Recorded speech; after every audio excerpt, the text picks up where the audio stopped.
particular is a higher end model.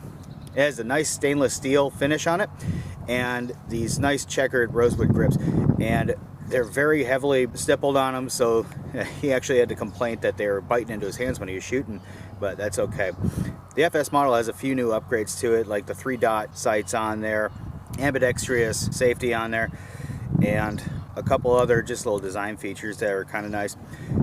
Now the 92 FS is a double single action, and you have to pop off that safety first, and you can pull the trigger and it'll go, and then upon recoil it'll set back that hammer so you'll have single action from there. In a handgun, I actually prefer this because I feel like I have more control over that first shot. Yes, it is heavier on that first shot, but I know it's going to be heavier. I've got control over it, and if I wanted to cock that hammer at my discretion, I'm going to do so. Now, some folks will argue with me on this when they say, well, same trigger pull every single time, just like a Glock has. That's a fair argument, you know, but it's all about user preference when it comes down to your handgun, right? So, no big deal. So let's check this thing out. She's a 9mm semi-auto blowback action.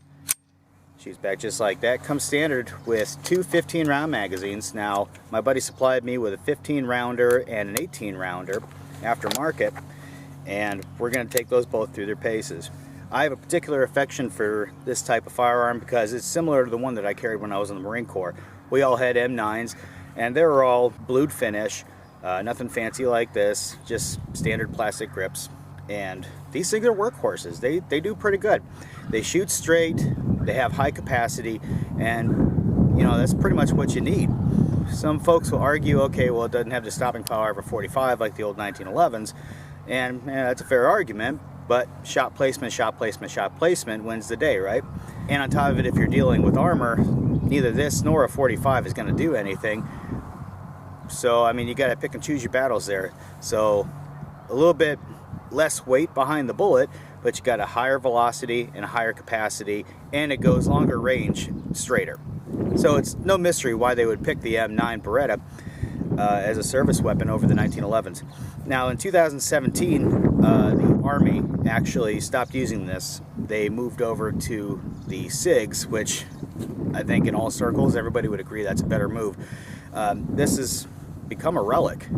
These started production back in 1985, and while they did have a very good service life, served pretty much everywhere in the entire world, they've just become outdated like anything else. You wouldn't take a 6-shooter out to war, would you?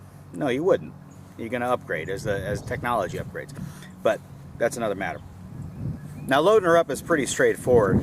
All you do is you take your magazine. Now, I mentioned that I have a 15-rounder and an 18-rounder. I loaded them both to 15 just to keep it consistent, but you just take your magazine, load it in the bottom, boom, get a hold of that slide, rack it, and she's ready to go. Now, when I'm ready to fire, I'm going to pop that safety up, and I just did it from my side, the right side, or if I was a lefty, I could do it on that side. Both are fine. But I'm not going to pop that until I'm ready to fire.